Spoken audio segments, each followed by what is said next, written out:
Y la segunda forma de aplicar la neurociencia es aplicando todo lo que hoy día sabemos para el trabajo de entrenamiento mental. Por ejemplo, hoy día sabemos, ¿no es cierto?, que tenemos neuronas de espejo, que tenemos un conjunto de células que hacen que nosotros contagiemos emociones y que seamos obviamente susceptibles de ser contagiados. Con esa información hoy día trabajamos con los equipos para que ellos aprendan a gestionar emociones, porque hoy día sabemos que alguien que no gestiona bien una emoción puede afectar no solo su propio rendimiento, sino que también el del resto de compañeros. De los temas más relevantes que yo creo que se ha podido descubrir en neurociencia, y es que nosotros tenemos un cerebro que solo tiene un objetivo: ayudarnos a sobrevivir.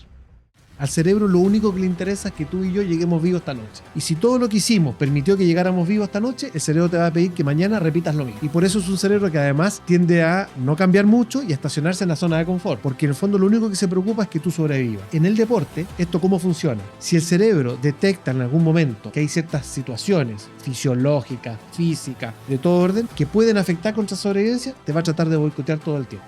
Psicóloga norteamericana que se llama Carol Dweck, que esto lo investigó hace muchos años, no con deportistas, pero es una investigación que finalmente concluye cosas muy importantes hacia el deporte. Y ella habla que nosotros nos movemos por dos tipos de mentalidades. Una mentalidad fija, aquellos que creen que uno tiene talento, y otros que dicen mentalidad de crecimiento. Lo ideal es que tú hagas muchas visualizaciones sobre el evento que quieres.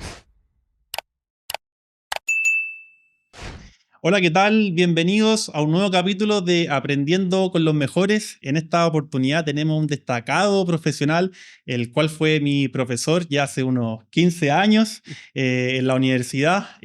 Ha estado en diferentes clubes como psicólogo deportivo, en clubes de fútbol profesional, y ahora es el actual psicólogo deportivo de la selección absoluta del fútbol, de la selección chilena de fútbol y también de Deportes La Serena.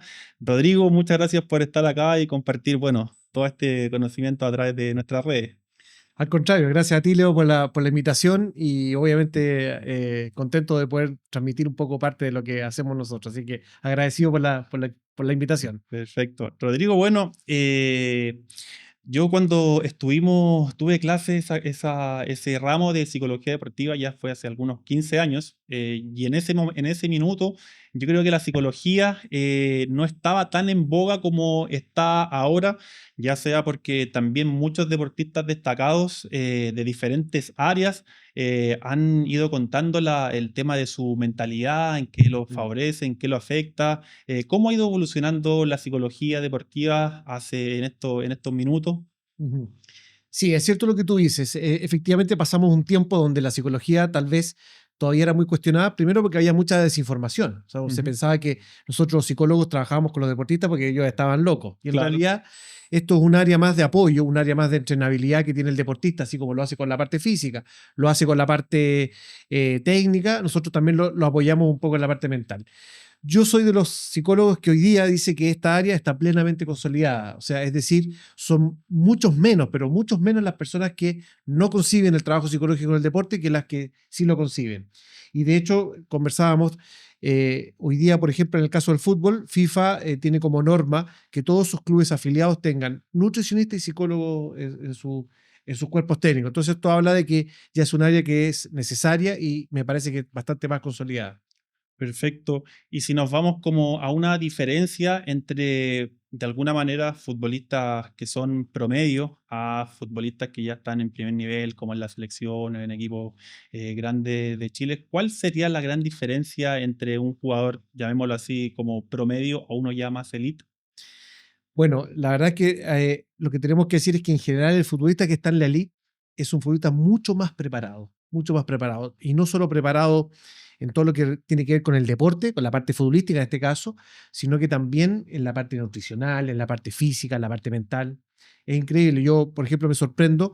Hoy día veo jugadores de fútbol que cuando van a comer, cuando van a cenar, calculan bien la cantidad de proteína, y pesan sus platos y dicen, no, tengo que sacarle un poquito de esto. O sea, son tipos que ya están acostumbrados a la excelencia, al máximo. Y eso implica en todos los ámbitos. Entonces, esa es un poco, yo diría, la gran diferencia del jugador de elite al resto de los jugadores que van camino a la elite, digamos.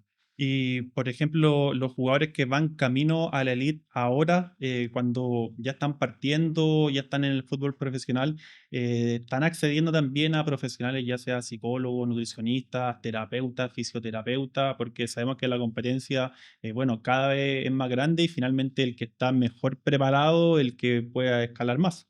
Bueno, por ejemplo, con los futbolistas yo hago un ejercicio muy sencillo. Yo, por ejemplo, les digo, mira, calcula jugadores que estén en el país, que tengan tu misma edad, que jueguen en tu mismo puesto, ¿cuántos más hay en el país? Y siempre sacamos un cálculo de 300. Entonces yo le pregunto, bueno, ¿tú cómo te puedes diferenciar de los otros 299? Preparándote mejor. Si tú tienes psicólogo, ya dejaste atrás tuyo 200 jugadores más que a lo mejor no tienen. Si te preparas la parte nutricional, dejas otros 100 más. Y así, y esa es un poco la lead. Cuando yo entiendo que la preparación no pasa solo por un tema. Y hoy día, sobre todo por el gran avance que tenemos de conocimiento, por ejemplo, esto de las neurociencias, permite que hoy día podamos saber mucho más cuál es el apoyo real de esa área en el trabajo deportivo. Profesor, ahora que nombró la neurociencia, ¿nos podríamos indagar en cómo se trabaja, Por qué es la supuesto. neurociencia? Hace años soy un adicto al cerebro, así que démosle nomás con neurociencia, por supuesto. ¿Cómo podemos trabajar la neurociencia para un deportista? De dos formas.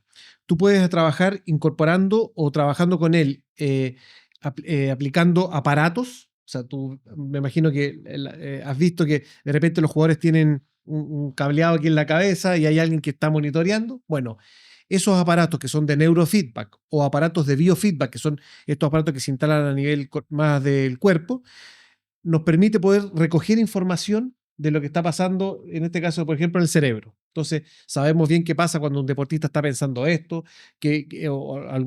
o qué pasa, por ejemplo, cuando el deportista se pone ansioso. Esa es una forma. Y la segunda forma de aplicar la neurociencia es aplicando todo lo que hoy día sabemos para el trabajo de entrenamiento mental. Por ejemplo, hoy día sabemos, ¿no es cierto?, que tenemos neuronas de espejo, que tenemos un conjunto de células que hacen que nosotros contagiemos emociones y que seamos obviamente susceptibles de ser contagiados. Bueno, con esa información hoy día trabajamos con los equipos para que ellos aprendan a gestionar emociones, porque hoy día sabemos que alguien que no gestiona bien una emoción puede afectar no solo su propio rendimiento, sino que también el del resto de compañeros. Entonces, utilizando toda esa investigación o toda esa información que va emanando de los estudios de neurociencia, podemos ir trabajando para entrenar mentalmente a los jugadores o deportistas. Perfecto. Y con los jugadores de la selección, ¿eso se trabaja individualmente en cada partido con la selección? No, lo que pasa es que con la selección tenemos un tema particular y en verdad es que tú tienes a un grupo de jugadores que primero no es siempre el mismo. Claro, La mayoría de son las varios. veces son distintos. Son por tema de lesión, porque el director técnico decide que son distintos jugadores, porque, no sé, jugamos contra el equipo y, bueno, va buscando variantes y obviamente va cambiando las convocatorias. Y además tú los tienes muy poquito tiempo, entonces no cabe mucho la posibilidad de trabajar. Esto es cuando uno tiene deportistas más en el largo plazo. En el corto plazo es muy difícil porque los tienes muy poco tiempo. Entre un partido y otro tienes 3, 4 días, más el día libre. Entonces, la verdad no tiene mucho sentido tal vez en esos procesos trabajar con la neurociencia. Sí, a lo mejor incorporando, o sea, lo que te hablo es que esto de instalar aparatos o estas cosas que hemos visto de estimulación con luces, qué sé yo, claro, eso se puede hacer y los PF lo ocupan. Pero en el fondo, el trabajar directamente con todo esto de aparatos de neurofeedback claramente es más difícil cuando tienes poco tiempo con ellos. Ya, perfecto. Y en la selección, ¿cómo se ha ido viviendo un poco el recambio de jugadores que ya sabemos ya que la selección de los jugadores de la selección dorada ya van en retirada, vienen llegando los nuevos? ¿Cuál es el aporte en tema mental que los jugadores con más experiencia le pueden entregar a los jugadores que vienen llegando? Porque si bien, Claro. si bien ya sabemos que quizás futbolísticamente ya su rendimiento no es el mismo, pero sí en temas de camarín le pueden entregar un gran valor a los jugadores jóvenes que vienen integrándose a la selección. Absolutamente. O sea, los jugadores que han venido ya con experiencias de títulos, de jugar en el extranjero, aportan muchísimo para los más jóvenes, de inculcarles ideas y cosas que ellos pueden ir también sosteniendo para esto. El tema de la mentalidad, indudablemente es un trabajo individual, pero absolutamente es muy importante señalar que cuando yo tengo modelos, o sea, es decir, pares, en este caso jugadores que tienen más experiencia, me pueden transmitir eso. Entonces, es muy importante. A nosotros nos hubiera gustado, por ejemplo, que, no digo como este cuerpo técnico, sino que en otros procesos anteriores se hubiesen integrado antes jugadores que hoy día están jugando para haber asimilado un poquito más esa mentalidad. Claro. ¿Y qué tienen en común, por ejemplo, los atletas más exitosos en el tema a nivel mental? Mm, Que, claro, sabemos que hay algunos deportistas que se destacan más que quizás por el talento, más por su tema de mentalidad. Lo podemos ver en Cristiano Ronaldo, que todos sabemos que, bueno, que él es un jugador que tiene mucha mentalidad. ¿Cuál es la diferencia? A ver, yo diría que la primera gran diferencia es que ellos manejan mucho mejor ciertos factores mentales. O sea, por ejemplo, pueden gestionar bien emociones, saben bien cuando están con un nivel alto de ansiedad y pueden trabajarlo, saben también en qué momento eh, pueden tomar ciertas decisiones. Entonces, hay una serie de factores que ellos manejan mejor. Aquí lo interesante, y aquí es importante aclararlo, es que la personalidad, y esto en base a muchos estudios que se han hecho durante muchos años, no determina tanto el éxito. O sea, podemos tener deportistas muy introvertidos o deportistas muy extrovertidos, pero si ninguno de los dos sabe manejar o gestionar emociones o manejar el tema de la ansiedad, da lo mismo. O sea, en el fondo aquí lo importante es cómo aprendemos a gestionar todo eso. Pero hay una cosa que está a la base y es un concepto que a mí me gusta mucho, que es el concepto de la autodeterminación. Cuando yo tengo claro cuál es mi objetivo, cuál es mi meta como carrera deportiva, yo tengo una posibilidad de siempre estar enfocado en eso y motivado para eso. Y eso marca mucho la diferencia entre los deportistas que por ahí pasan y se van confundiendo, toman malas decisiones, etcétera, a otro que tiene muy clara desde pequeño la idea, el objetivo y trabajan para eso. Claro, porque, bueno, si bien hay deportistas, por ejemplo, a nivel mundial, en el caso de jugadores del Barcelona, del Real Madrid, que ellos tienen un éxito explosivo. Un caso muy reciente puede ser Yamil Yamal, que tiene 17 años, que ya mundialmente todos lo conocemos. ¿Cómo se trabaja esa área para que ellos cuando lleguen a ese minuto que explota su nombre? ¿Cómo lo trabajan? ¿Lo vienen trabajando desde chicos, desde pequeños? Así es. Bueno, el Barça tiene hace muchos años un proceso interesante desde las fuerzas básicas o divisiones menores. De hecho, tuvimos ahí el caso de Messi, ¿no es cierto?, que estuvo durante prácticamente toda su carrera, se formó ahí. Eh, y eso se va trabajando en la medida que ellos también van comprendiendo que el fútbol, específicamente el fútbol, a diferencia incluso de otros deportes, tiene una vía de ascenso bastante rápida. Claro. O sea, lo que yo siempre planteo es que el fútbol genera una movilidad social tanto o más importante que, que los estudios. O sea, un jugador de fútbol en el fondo puede llegar rápidamente a movilizarse socialmente a los 17, a los 18, a los 20 años.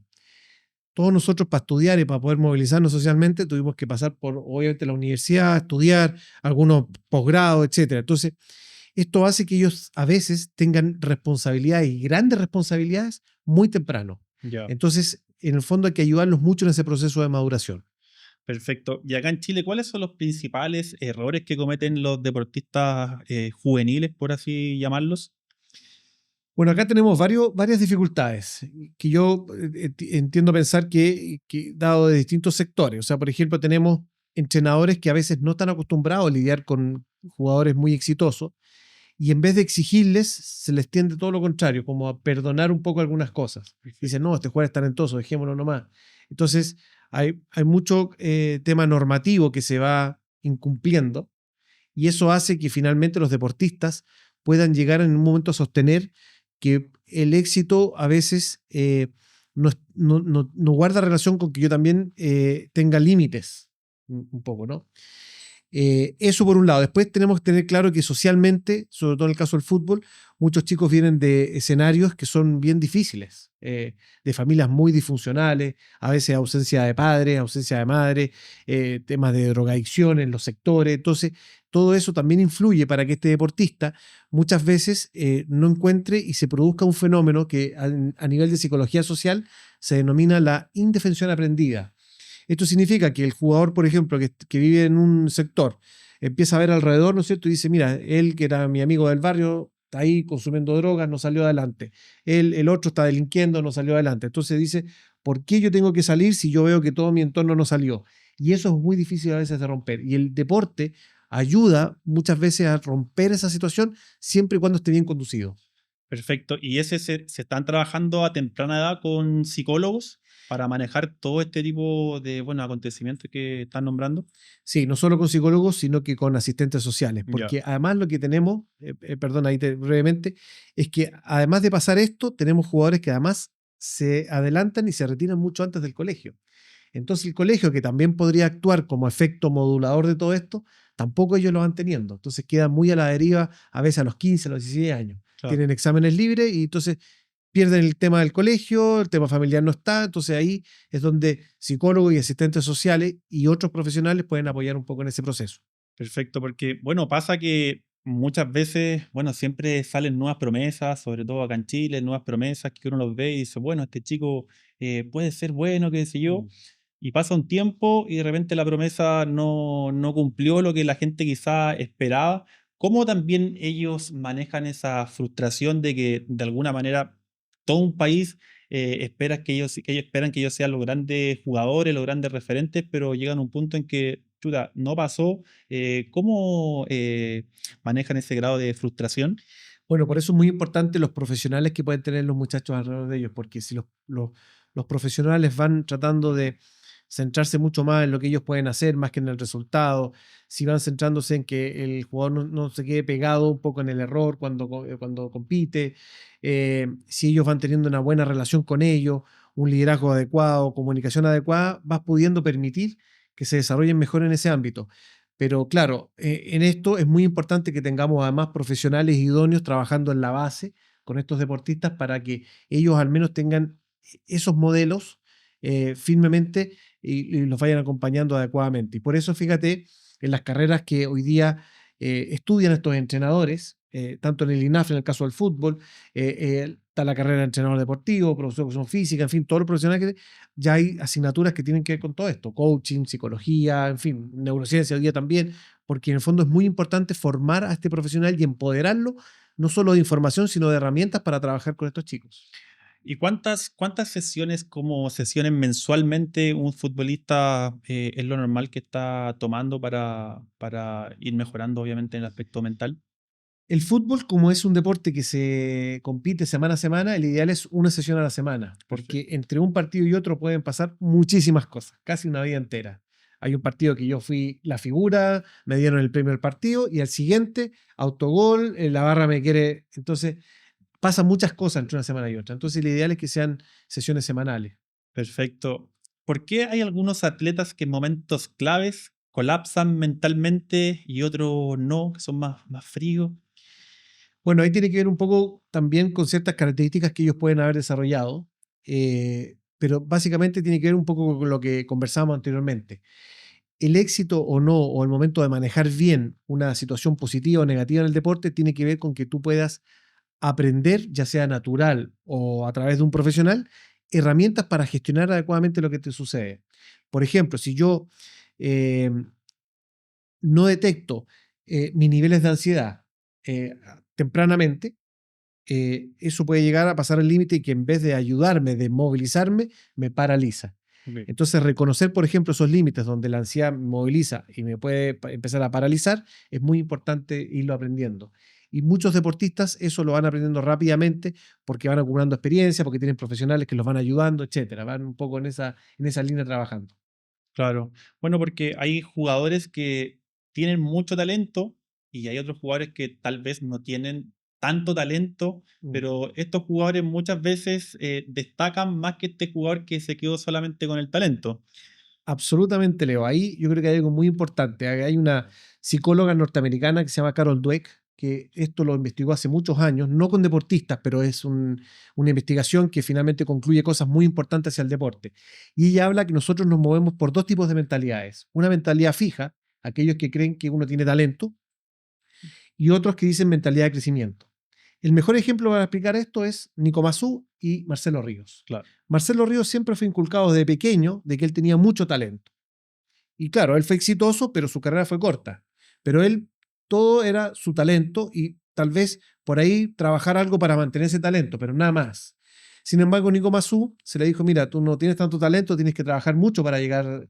Y bueno, llegó tan lejos como el Chino Río, medallista olímpico, pero él sabía que tenía que trabajar mucho, él tenía una mentalidad de crecimiento. ¿Cuál es el error aquí?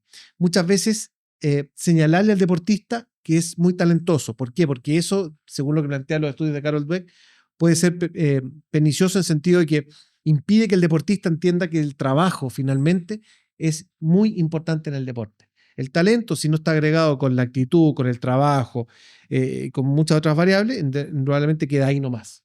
Entonces ahí es donde es importante, hablemos de talento, pero no digamos que el talento es lo que permite el éxito, sino que es el talento sumado a otras cosas más. Perfecto. Sobre todo, yo creo que sobre todo ahora que, bueno, los deportes cada vez son más atletas, que uno ve, bueno, si estamos en el fútbol, uno ve atletas, jugadores corren, que están casi programados para hacer ciertas tareas dentro de la cancha, no como antiguamente que uno se la tiraba al 10 y él jugaba, bueno, qué sé yo, había otro estilo de juego.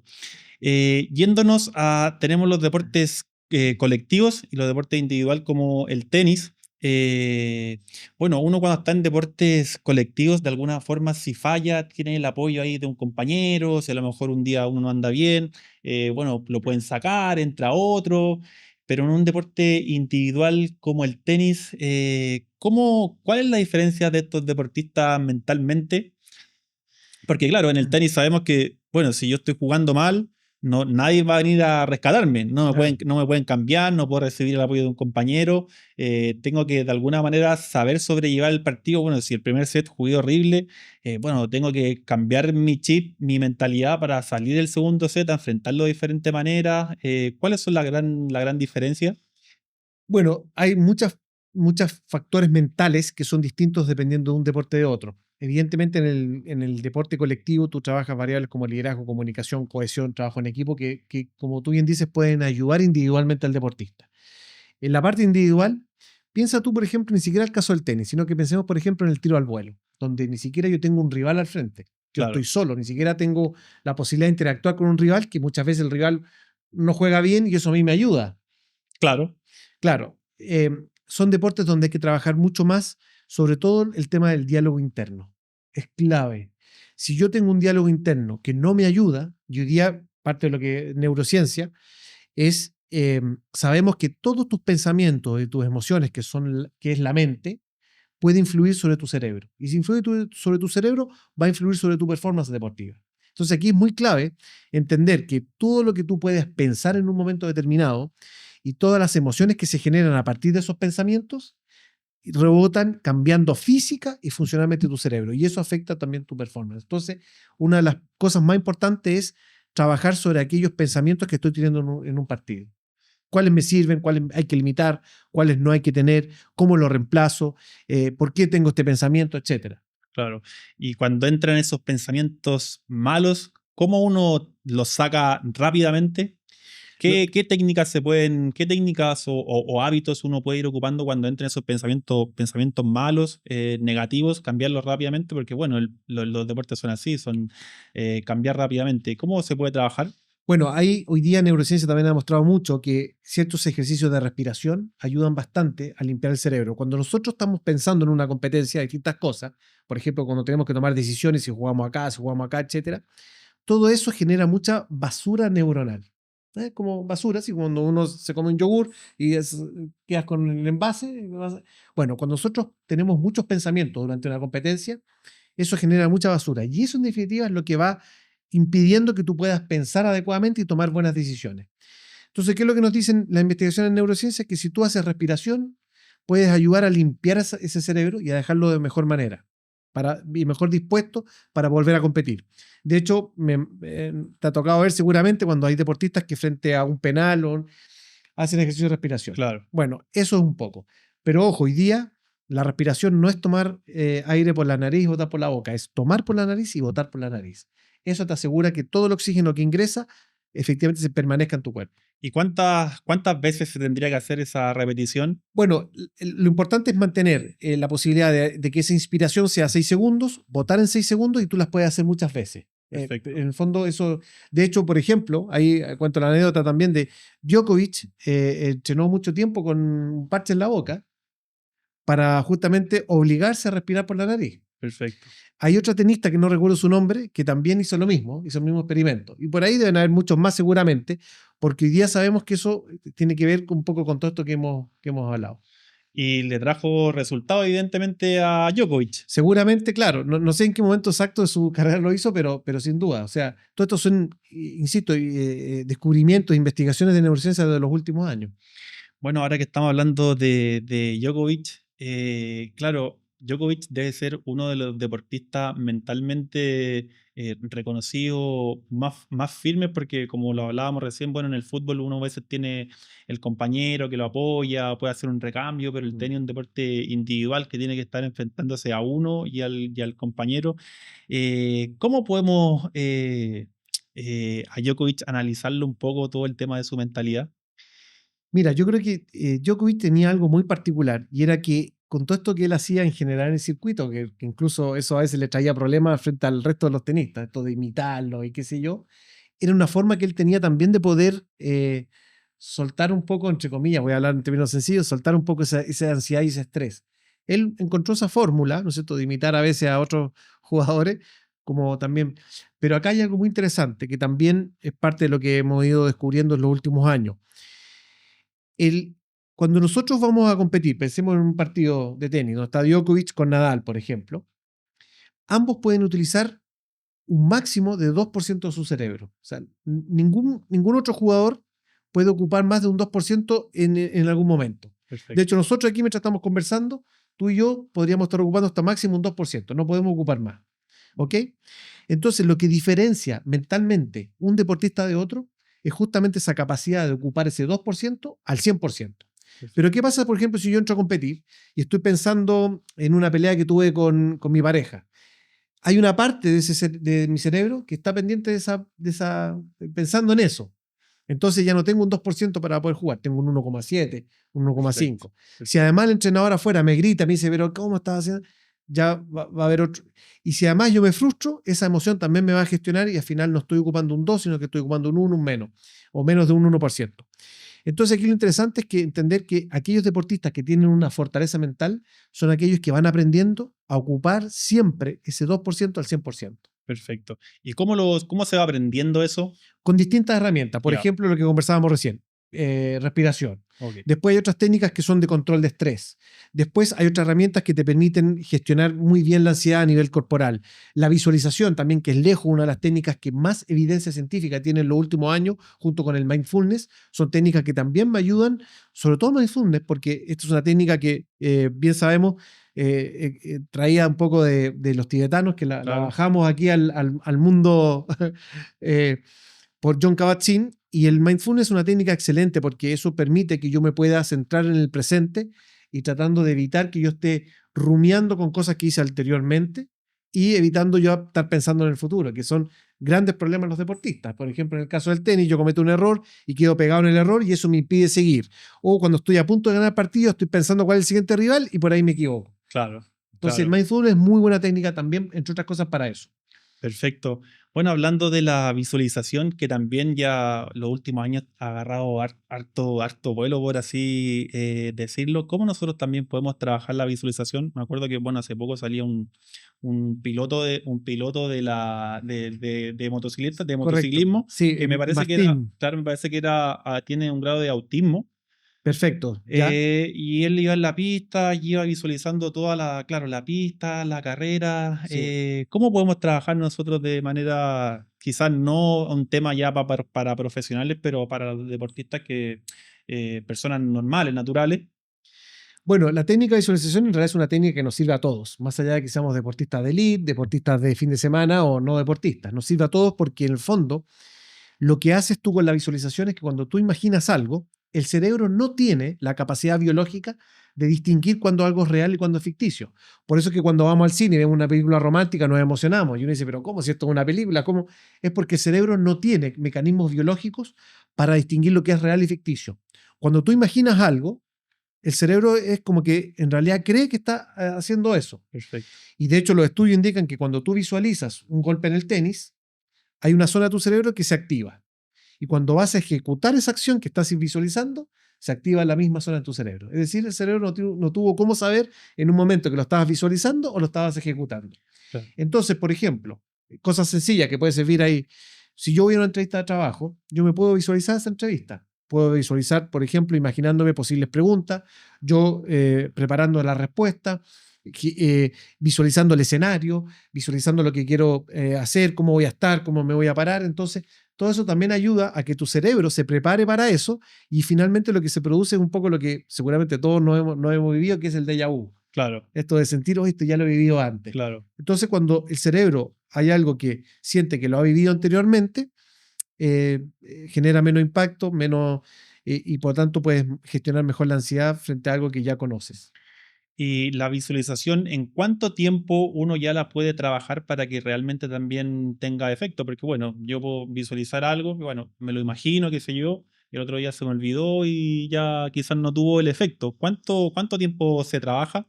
O sea, el ideal es que uno trabaje varias sesiones de visualización, pero la sesión aproximadamente entre 10 a 15 minutos, no más que eso.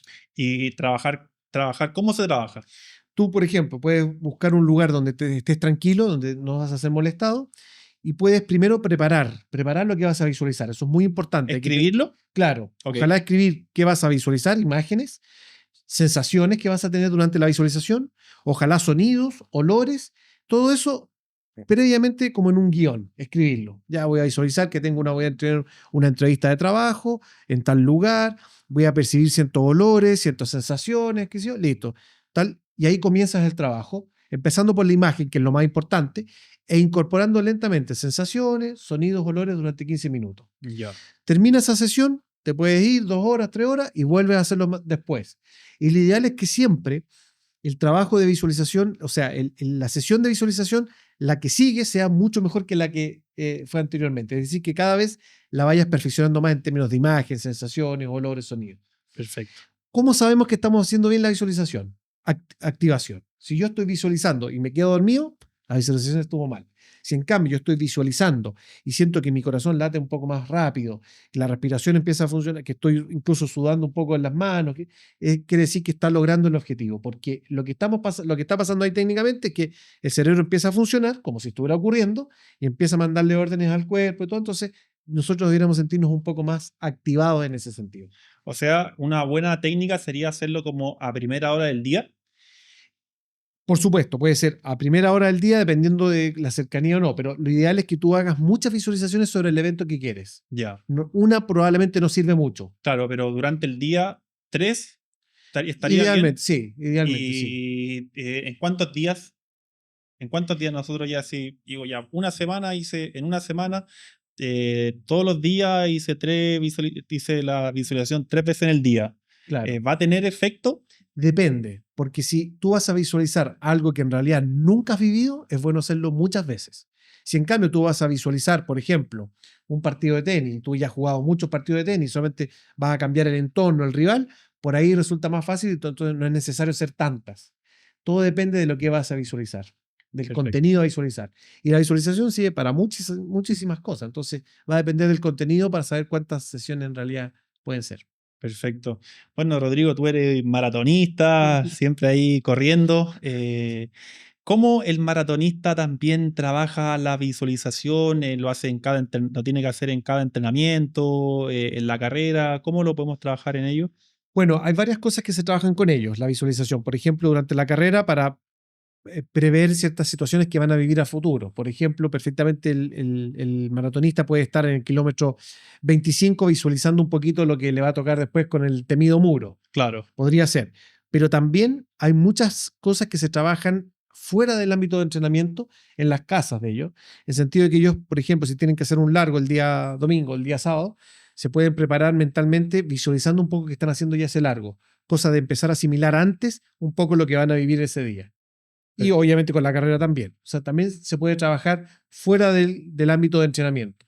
¿Cómo se supera ese muro que, claro, el maratonista, bueno, todos los deportistas tienen un grado mental que es muy fuerte y el maratonista, sobre todo, que tú sabes que paráis y ya fuiste?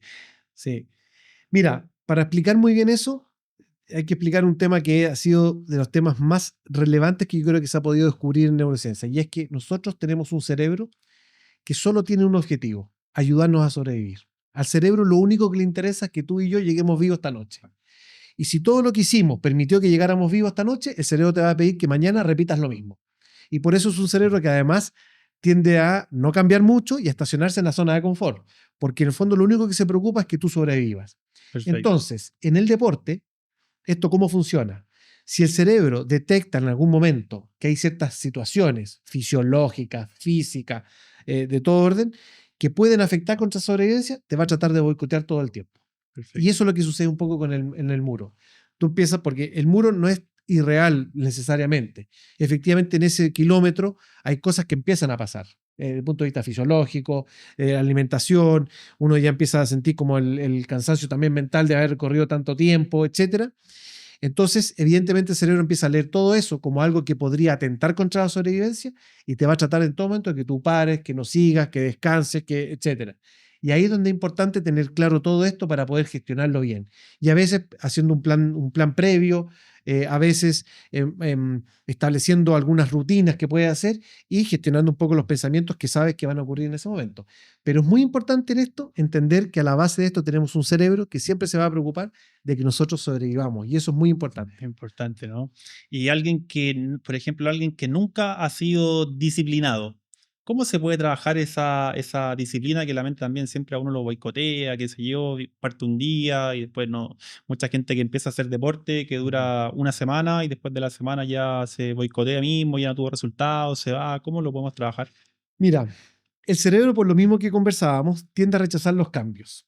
Y sobre todo los cambios inmediatos. Si yo te digo, mira, a partir de mañana yo empiezo a correr 10 kilómetros diarios y nunca he corrido, me va a servir un día, 2 días y probablemente al tercero el cerebro me va a tirar para afuera. Perfecto. En cambio, ¿cuál es la fórmula para poder convencer al cerebro de empezar a gestionar cambios? Planificándolos. Si yo Ya. le digo, mira, a la cabeza, en una semana más vamos a empezar a correr, en una semana más cambiamos la dieta, o en 3 semanas más vamos a dejar de fumar, y le voy avisando, indudablemente tenemos un cerebro que se está preparando. Perfecto. Básicamente, ¿qué es lo que ocurre? El cerebro, para poder gestionar un cambio, cualquiera que sea, en el ámbito del deporte o fuera del deporte, necesita redistribuir energía. El cerebro tiene energía limitada para ayudarnos en todo lo que hacemos en el día a día. Entonces, lo que hace con esto es que el cerebro se va preparando y va destinando energía para poder ayudarnos en el cambio. El cambio es lejos lo que más gasta energía en el cerebro, hacer un cambio, sobre todo si es un hábito que tenemos mucho tiempo y es un hábito complejo. Perfecto. Son difíciles esos cambios. Y el cerebro en la noche, ¿qué pasa en el cerebro en la noche mientras ya descansa, se regenera, se recupera? ¿Cómo actúa? Bueno, hay descanso indudablemente, pero el cerebro nunca para, Claro, está a las 24 horas. Pero aquí es muy importante algunas cosas que se han investigado. El cerebro en la noche, sobre todo, consolida todo lo que tú aprendiste en el día. perfecto. Por eso es muy importante, por ejemplo, los niños, en términos en el deporte formativo o en el ámbito escolar, que duerman las horas necesarias, porque en la noche es cuando más se produce la consolidación de aprendizaje. Eso como gran tema en la noche. Pero por supuesto que hay otros procesos de limpieza y otros procesos más que ocurren también a nivel cerebral.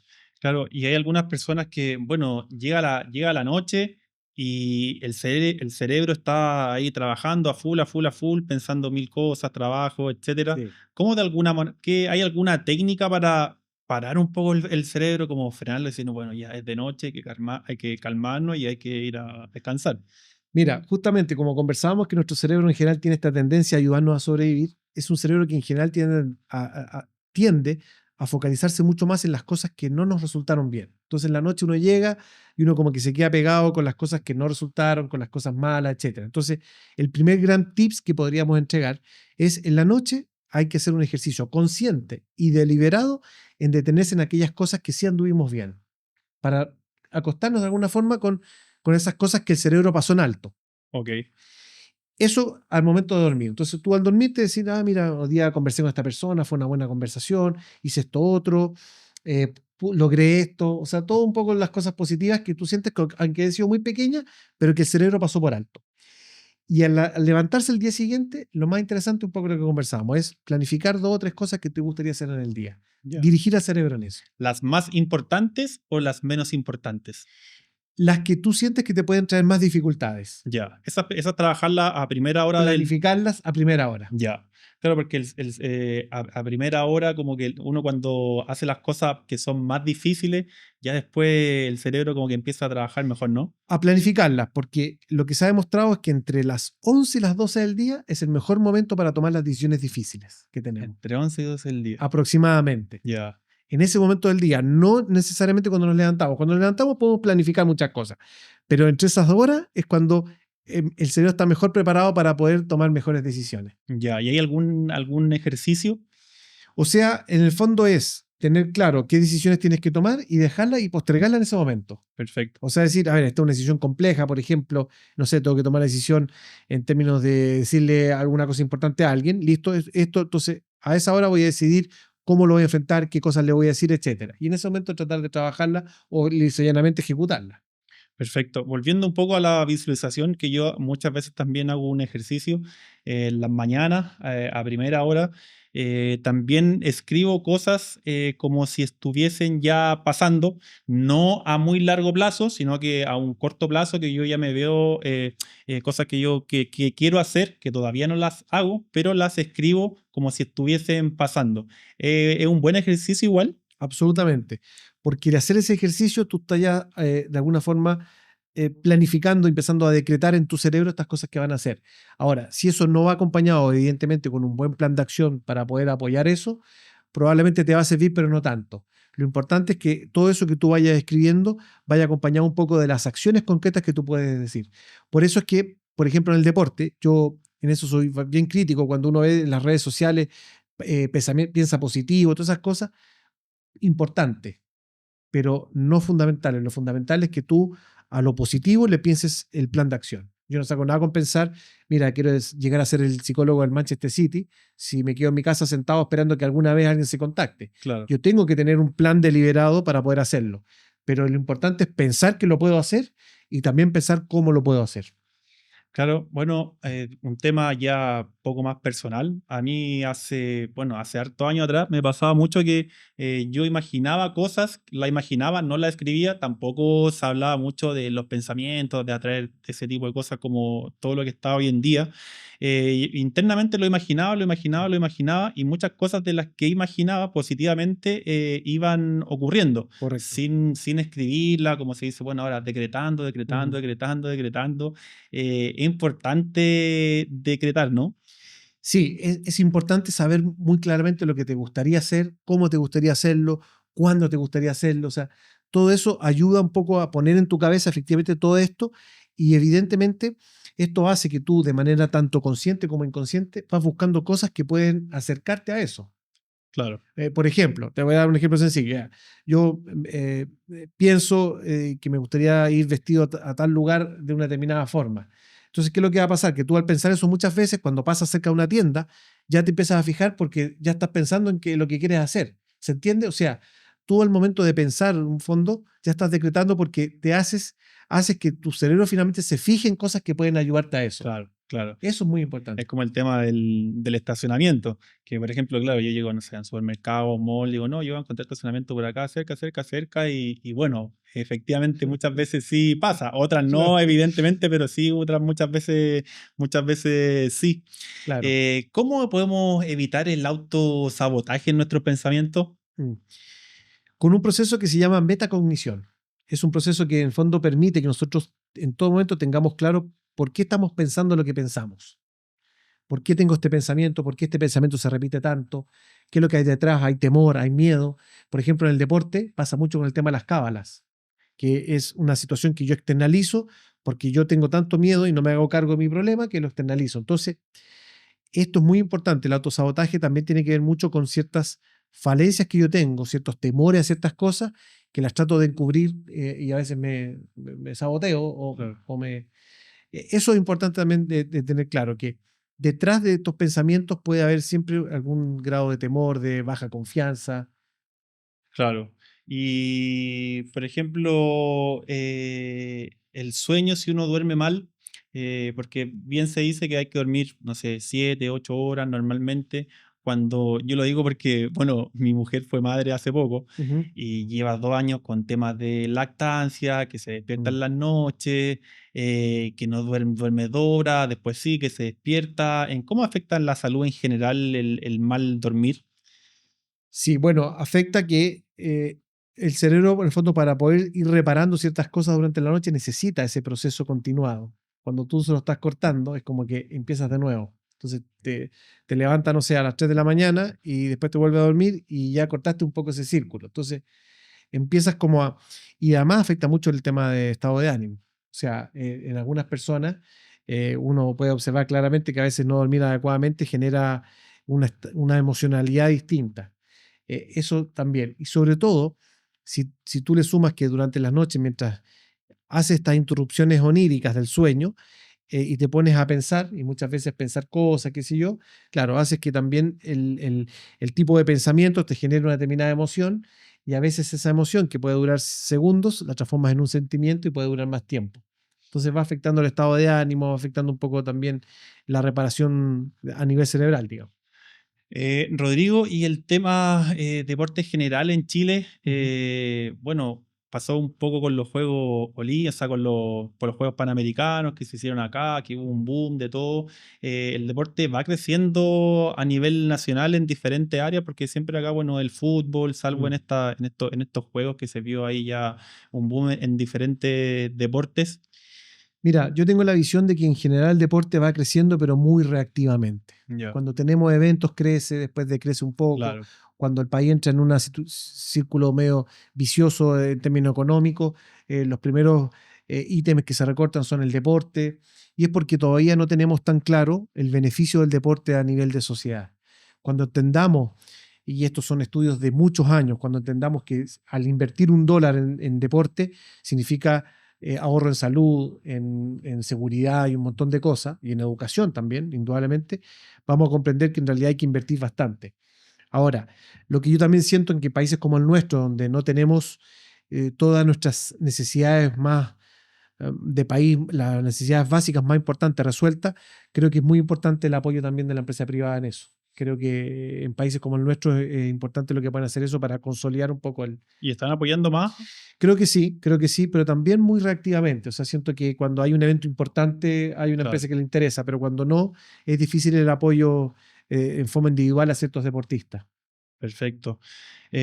Rodrigo, bueno, hemos ido pasando ahí por varios deportes, fútbol, maratón, tenis, el cerebro yo creo que, bueno, da para mucho de qué hablar. ¿Qué recomendaciones, por ejemplo, le podrías dar a deportistas amateur en la parte psicológica? Porque, bueno, uno de alguna forma es amateur, pero Mm. siempre quiere ir mejorando en cierto aspecto. Un consejo como general.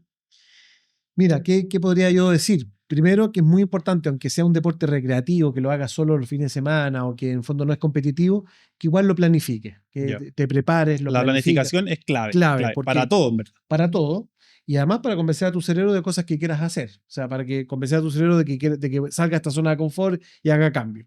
Planificar es muy importante. Segundo, el planificar además me ayuda mucho al tema motivacional. La mayoría de los deportistas que a veces van a trabajar conmigo y que llegan un poco con la idea de que no está motivado, que no sabe si retirarse, etcétera, y esto te hablo de deportistas de elite y amateur, Claro. eh, tiene que ver mucho con que no tienen metas y objetivos. Entonces yo digo, a ver, revisemos cuáles son tus metas y objetivos. No, es que no, no sé, no tengo claro. Bueno, sentémonos a ver eso y ahí. Entonces, una clave importante es Lo tercero, yo también siento que es muy importante saber el motivo por el cual yo estoy en el deporte. Aunque yo haga un deporte determinado, si yo sé que estoy porque están mis amigos, perfecto. Si yo sé porque yo quiero llegar a ser el Chino Río en el tenis, perfecto. O sea, conocer el motivo de por qué yo estoy ahí es muy importante. Si a mí, por ejemplo, yo estoy practicando un deporte porque a mí me obligó el médico, porque estaba, bueno, también. Entonces, cuando yo conozco mi motivo, es más fácil poder reubicar ciertas características que me ayuden a reforzar permanentemente ese motivo, Perfecto, perfecto. que vaya en la línea un poco de ese motivo. Y un deportista que está en retirada, ¿cómo afronta ese escenario? Sabemos que uno de los momentos más difíciles de los deportistas profesionales cuando ya tiene que decir, bueno, hasta acá llegué. ¿Cómo enfrentan eso los deportistas? Bueno, ahí, ¿qué le podemos comentar? Dos cosas, que hay temas mentales. Tú sabes que cuando nosotros practicamos un deporte, y sobre todo un deportista de élite que practica permanentemente durante muchos años de su vida, secreta endorfina. Y la endorfina es algo que empezamos a sostener durante nuestra vida y nos acostumbramos a esa cierta dosis de endorfina. Cuando yo me retiro, dejo de tener el volumen y la intensidad en los entrenamientos, porque algunos igual se retiran y siguen haciendo algún deporte. Hay Claro. mucho, por ejemplo, hoy día muchos futbolistas que van a jugar pádel. Pero claro, van a jugar pádel un par de veces a la semana, pero no entrenan para eso. O sea, el volumen igual y la intensidad disminuye. Entonces, creo que empieza a pasar, la endorfina ya no es la misma. Y como yo estoy adicto, entre comillas, a la endorfina, eso me empieza a afectar mi estado de ánimo. Perfecto. Y el cuerpo me empieza a decir, oye, ¿qué pasa? Que hoy día no me entrega la dosis de endorfina. Y eso empieza a generar muchas dificultades, estado de ánimo, alimentación, uno se torna más irritable, etc. Y del punto de vista social también es muy importante, porque aquí el deportista, sobre todo en países como el nuestro, digo, no solo en Chile, sino que ocurre en muchos países, pero acá particularmente se ve también, cuando el deportista deja de ser de élite, como que la gente lo empieza a olvidar. Y eso hace que él también se sienta socialmente menos, o sea, durante mucho tiempo te sentías atraído socialmente, la Claro. gente te pedía autógrafos, se sacaban fotos, bueno, ya no te piden autógrafos, sino que te sacan fotos. Bueno, y ya no está, por ejemplo, yo conversaba otra vez con un jugador de fútbol que me decía, yo antes iba a los restaurantes y me invitaba, me llegaba el restaurante y me decía, no, qué bueno que usted esté aquí, por favor, corre, Paga la cuenta. y ahora nada. Entonces empiezan a haber temas sociales, y hay otra cosa también familiar que es importante, los deportistas están mucho tiempo fuera de la casa. Cuando se retiran empieza a estar mucho dentro de la casa. Y si no están acostumbrados a ver cómo gestionan esas relaciones ya más permanentes, empiezan a tener dificultades también. Entonces, hay una serie de cosas que tienen que ver, perdón, con tratar de desentrenarse mental y socialmente. Perfecto. Rodrigo, bueno, para ir terminando, tienes una academia que imparte diferentes tipos de cursos. ¿Cuáles son los cursos que están impartiendo ahora? Sí, la Academia MD, MD por Entrenamiento Mental Deportivo, es una academia que en el fondo dicta muchos cursos de formación general. Hemos dictado cursos, por ejemplo, de psicología en el fútbol, psicología en el deporte, de liderazgo, de comunicación, muchos cursos de neurociencia, porque es lo que más la gente va pidiendo también. Entonces son cursos que van destinados a los deportistas, a los profesionales, a psicólogos que están entrando en el área y que realmente no saben mucho si esta área fue. Entonces, en vez de estudiar un diplomado inmediatamente o un magíster, hacen estos cursos y de ahí siguen el paso. Entonces, todas estas temáticas en general, hemos hecho, por ejemplo, talleres de visualización, talleres de relajación, de coaching, distintos temas que todos enfocados hacia el deporte y algunos no tanto. Perfecto.